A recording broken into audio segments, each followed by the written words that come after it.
is service lifts. Reason for the service lifts is that everybody's always said we don't want to spend an extra $15,000 or $20,000 on each of our turbines. That's a lot of extra cost, and it is. When you start looking at your benefits from it, that you can hire a technician at 25 and he can work till he's 40 or 50 instead of getting tired of climbing 3 times a day when he's 35. You can keep your technicians longer. You have a better chance of bringing in more experienced technicians from other facilities when they're tired of climbing.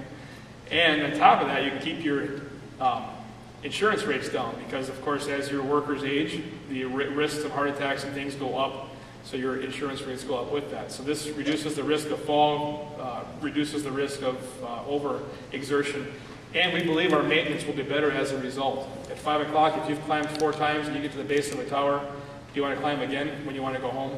Not likely. But if you're able to jump into a service lift and get up there within a couple of minutes, make a quick adjustment and get back out, it's more likely that you'll be happy. Another shot from Rope Partners of one of the ways they clean the blades.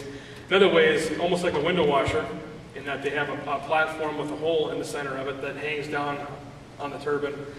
They would spin the blade then to fit through there, and that would actually ride up and be able to clean it that way as well. But of course, this is probably less expensive and a little faster. As you can see, we were built back in the 60s and the 70s. A lot of the people that started then were probably in similar ages to most of you in here, and they're now at that retirement age. So we will start to see a fair amount of turnover.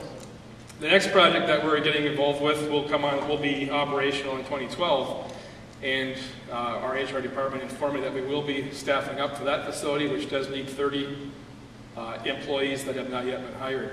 This is a 300 megawatt project that's going to use natural gas, a combined cycle plant, and by combined cycle, I'm sure most of you understand that, but it's multiple engines, and it's taking some of the wasted heat from the first engine, the wasted processes from the first engine, passing those to the second to help gain some additional efficiencies from that unit.